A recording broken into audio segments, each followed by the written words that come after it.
Oh ho ho! It is that time once again where hang on. I'm on now, it's fine.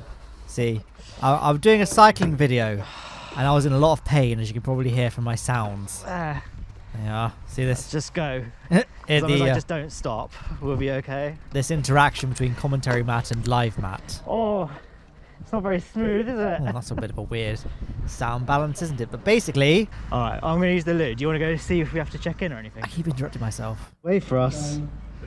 He just said it's the last wave for the 52s, so... There we are. Well, that's a kind of an intro, I guess. But basically, yes. Oh, I'm missing it.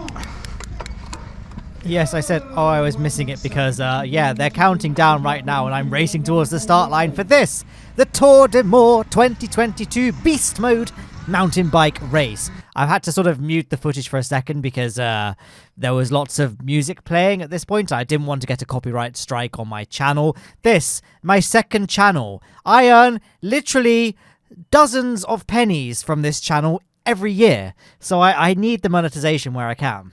Now, most of this video is going to be time-lapsed with commentary, but I'm going to leave the first little bit of the race with real-time footage. Oh, you ready for a rest, Dom? I'm a bit... Oh, I forgot to do my Garmin.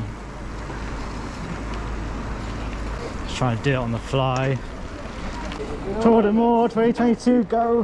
Ride!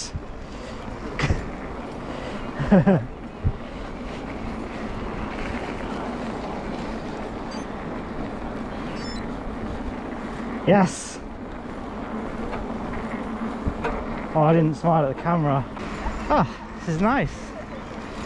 Yeah, hopefully it's all like this. So we are, 52k. It's easy. Because, like, isn't it like 20k on tarmac or something? Oh no! Oh, it's fine. Oh, my nail's broken. Let's call it off. Just try to chew it off. Yes, it's liberating. Normally this roundabout's quite scary to go around. Yeah. Enjoy it. At some point, I've got my GoPro recording in real time, but at some point I'd like to change it to time lapse. What was that? They haven't got to like worry too much about a maniac car, because I'm like, there's more of us. I'm gonna pull in here. And yes, the reason I pulled over was that I could change my GoPro to from real-time footage recording into time-lapse mode. And here we are to the main bulk of the video. So now I want to get the stuff that I need to get out of the way. So I mentioned at the very beginning of this video that I was in a lot of pain and I was injured. Well, now I get to finally elaborate on that. Basically, this race took place on a Sunday. And on the Saturday, I thought, let's be proactive. Let's load up the car with all the bike stuff that I will need for Tour de Moor 2022 tomorrow. And this was like 9 p.m. and it was very dark because we're sort of entering the winter months now in the UK and everywhere in the world, actually, except the southern hemisphere, I suppose, so forget all that. But yeah, and I was sort of burying stuff back and forth from my kitchen into my garage where obviously the car is kept, and I slipped. I've got like in my backyard, there's like a metal drain that was wet, and I stood on it, and I don't know what happened really. I lost my grip and slipped and flew into the air and landed, sat down, basically, directly on me bum, if you will. And, oh, it was very painful. I was literally just lying there on the cold, wet concrete at night.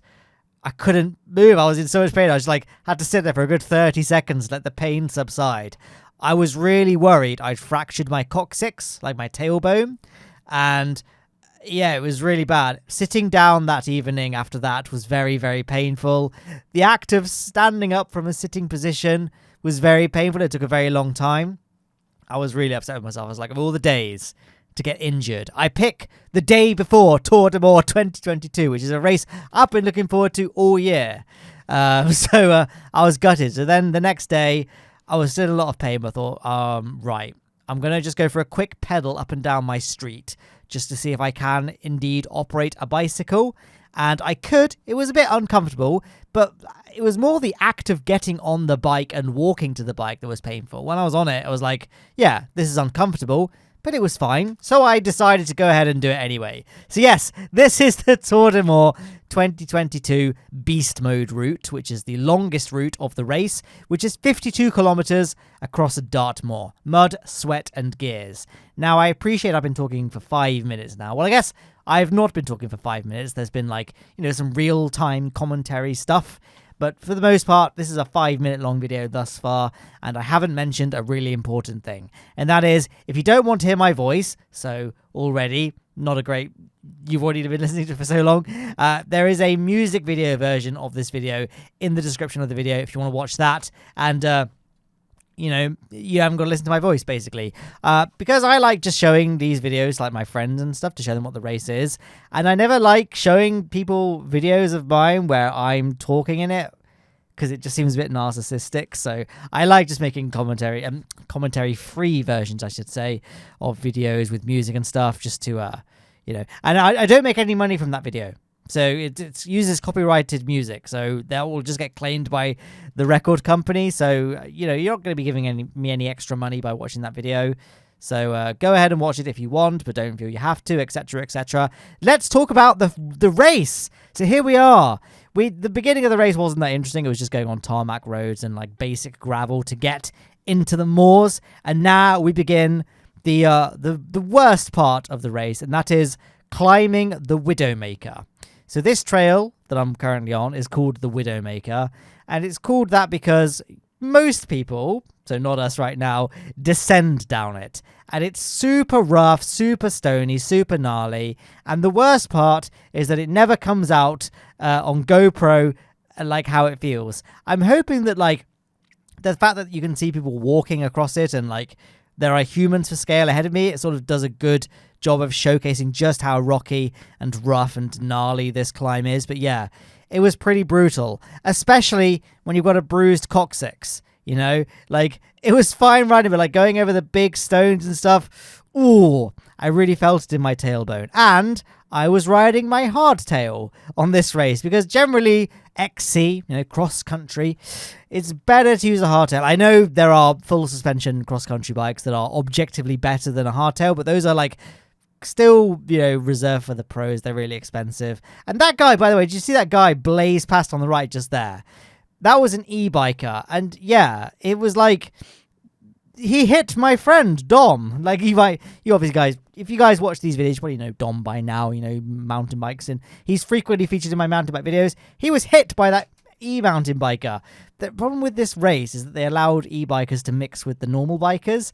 In theory, e-bikers needed to set off first, but a lot showed up late. And so we're climbing up this horrible, gnarly climb, and then you just see e-bikers whiz past you, which is, fine if they do it courteously, but a lot of them don't. They'll literally just yell out and then blast past you, nearly hitting you, and it's just not very nice. And even the ones that are courteous, it's fine, but they'll hover behind you and you can hear their motors whining and you just feel under a lot of pressure to go faster, and it's not great. I love e-bikes. I'm not one of these cyclists that hates e-bikers and it's not real biking, etc. I think e-bikes are a great invention. It's going to get more people into cycling.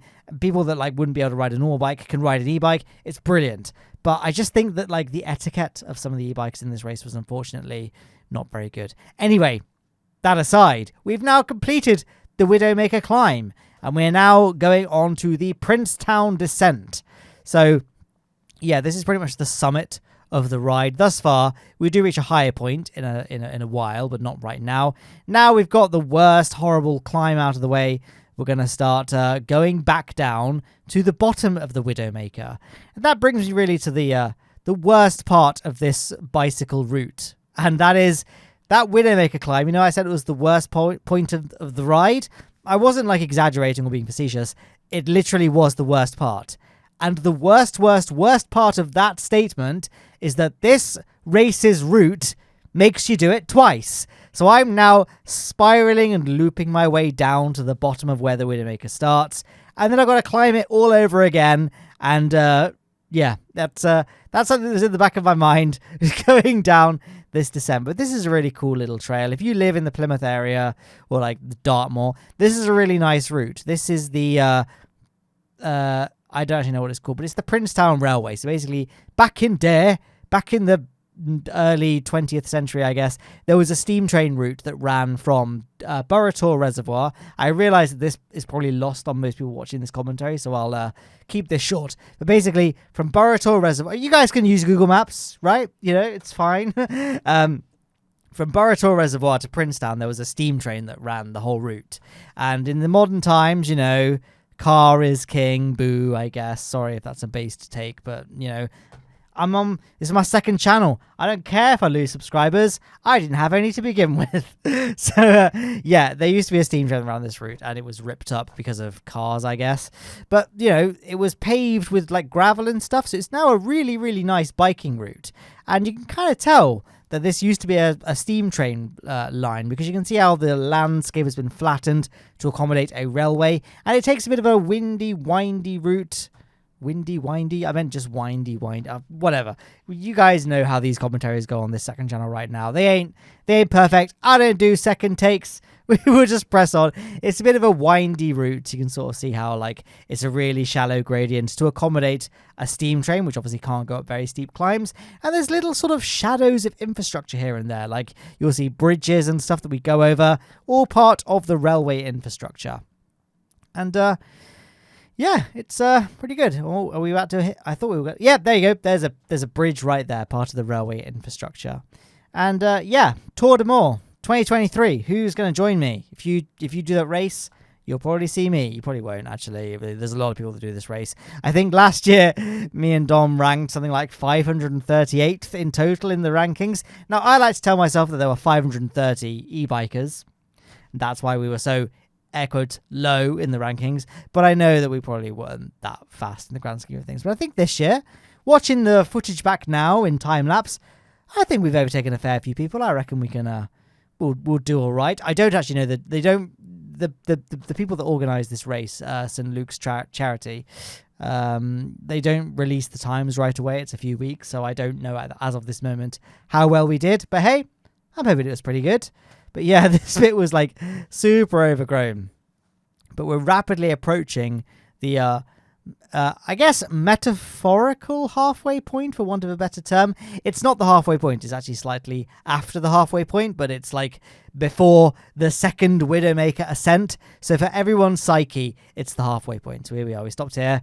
I had a little lunch. I had a ham sandwich with cheese. Squeeze those extra calories in to give me the energy to carry on with this race. And off we go again.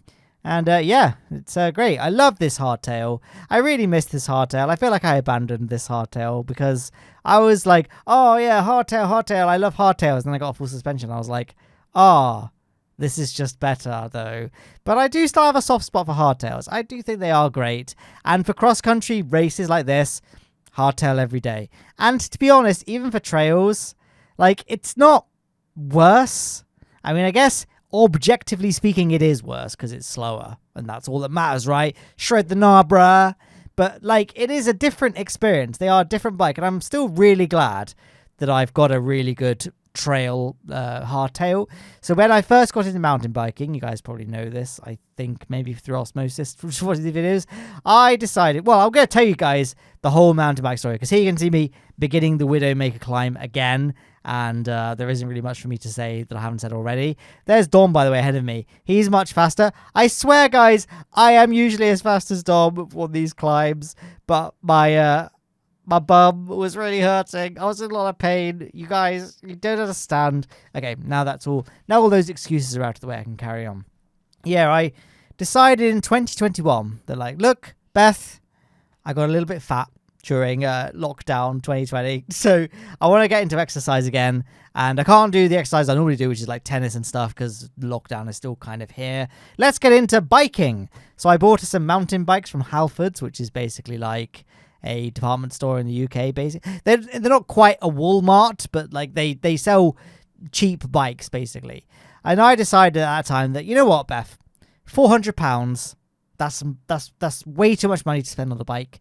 That's more money than you could ever possibly throw at a bike to get a good bike. So let's just spend that much. And I bought a bike for that much. Hardtail cross-country bike, in theory. And yeah, it was great. I got really fit. I lost a lot of weight. And yeah, I had a lot of adventures on that bike. But I quickly realized that actually this bike is now dying because I'm putting it through stuff that it was never really designed to do. It was designed to be ridden twice a year round a reservoir by someone, and that's what it's designed to do. So then I decided, like, well, okay, I need to upgrade my bike because I've now outgrown what this bike can do. Like, if I try and keep pushing myself to the level I am, I'm going to break the bike and possibly very badly injure myself. So let's get a nice bike. So I looked at how much nice bikes cost, and I said, oh, that's a lot of money. But hardtail, let's just buy a really nice, aggressive hardtail for, like, the price I paid for this particular hardtail is the same price an entry-level full suspension bike costs. I mean, you guys are my friends. I'm just going to tell you, it was £1,600. You know, I don't really like discussing how much I spend on things because I realise that that's kind of a contentious area of debate to talk about, especially now in a cost of living crisis. But I'm just saying, I'm being honest with you guys. This bike was £1,600. And yeah, I was like, that's more money than I ever want to spend on a bike. And I love it. It's great. And because it's that much money. If you're spending that much money on a full suspension, you're going to get a full suspension. But for a hardtail, that's basically the best kind of hardtail you can get. You can definitely spend more, but it's a pretty solid bike for that much. And here we are, by the way, cutting to real-time footage. I'm at the summit of the Widowmaker Climb. We did it, but it is not the summit of this particular climb because we are on lap 2, I guess. But we're not going down the Princetown Descent. This time, we're going down the Sheepstor Descent. And you know what that means? You don't, actually. But basically, there's another massive climb ahead of us. And we had one heck of a tailwind. Tailwind's the wrong word. Headwind. Yes, I got that completely wrong. We had a massive headwind against us. It was exhausting. You can see how much my handlebars are moving around relative to the forward speed of the bike. I was just fighting a headwind, and I'm not a very aerodynamic person. You know, I was really struggling against the headwind, and my bottom was hurting, so that didn't help either. So yeah, that's that. And then we had this big stony segment, and I tried my best, and it was fine. But yeah, I ultimately do love hardtails. I made the mistake of trying Dom's full suspension bike, and I was like, oh wow, you don't have to think about anything with this. You can just go and just blast your way down a trail and not think about it. And you know, I've since bought a nice carbon fiber full suspension bike, and I love it. But I still have a bit of a soft spot for my hardtail. I mean, the bike I have the biggest emotional attachment to isn't my full suspension. It's not this hardtail, in fact. It's that, as I said earlier, that cheap-ish, bike I bought from Halfords. I love that bike because that's the bike that got me into biking, and I still use that bike to this day. It's a hardtail. It's not really designed for commuting, but gosh darn it, I used it anyway. I converted it to having more slick tires. I use the Maxxis Ardent race tires, which are the slickest tires that Maxxis make. And I fitted a cargo rack to the back so I can carry loads of stuff to it. You guys all know this story if you watch this second channel, which possibly you all do. But yeah, I do shopping trips on this. I do a weekly shop, and you can carry a lot on that bike. It's great. And yeah, that bike probably, out of all, if my house were to just burn down or something, or my garage got bombed or something like that, that bike, despite being the cheapest bike in my arsenal, that would probably sting the most, the loss of that bike. Because that bike, I don't know, it just got me, it saved my life, I guess. I didn't realize how unfit I was until I started riding that bike, and I realized, 5 kilometers kills me. I'm in so much pain just from doing this. And, since then I've started commuting it to on work, which is a 15-kilometer round trip. So, yeah, it's really helped me out, that bike. Me and that bike been through some stuff, and it's great. But, yeah, what is there to talk about right now? I realize I've not really talked about any of the Tour de Moor in this video, but I feel like the video did the talking. I'm now stuck behind the Sainsbury's van, of course. And I looked behind me at this point and I realized there were loads of bikes behind me. But luckily we're off the road once again, and we're on Drake's Trail, which is another former railway line. So yeah, it's a climb, admittedly, but it's a very gentle climb. So it's pretty okay. But I realize now that we are rapidly approaching the end of this race. This is the final stretch of the whole Tour de Moor 2022, and I realized that I guys, I took a sip of water just then, and I cut my commentary. I paused, took my sip, and then looked, and I realized that until that 90 minutes 30-second mark, I hadn't paused the commentary once. I hadn't made any mistakes or had to like redo something, which is like mental. This is like my Planet Coaster videos, which maybe is a sign that they're not very good. But basically, I'll just ramble into the microphone for like, I don't know, half an hour or whatever, and then just say, yep, good, let's render it and upload it. Meanwhile, things like Kerbal Space Program Space this week, I like will say a sentence, mess it up, and go back and re-record it. And it's this big thing, and it's like really stressful. And I kind of like these relaxed videos like this, where like, no one's watching it anyway, let's just ramble on. And I think that is it's a good thing overall. But I also realize that like for things like Kerbal Space Program, people want more in-depth stuff, and I don't know. I'm not saying that one is worse than the other. I'm just saying it's kind of nice for this sort of style of video to do a more rambly freestyle commentary. And yeah, there we are. We are now entering Yelverton Airfield once again, which is the place where the start and finish line is. And here we are. Yes, overtook 2 last people, and I finished before Dom, which is the important thing. Got my medal, and that's it. I have crossed the finish line, ready to go home and, eat the fridge, drink all of the beers in all of the places. I don't know. But yeah, that was Tour de Moor 2022. I do hope you enjoyed it, guys. And yeah, subscribe if you've never heard of this channel before. It's going to be a weird experience if you hadn't. But yeah, thank you for watching, and goodbye.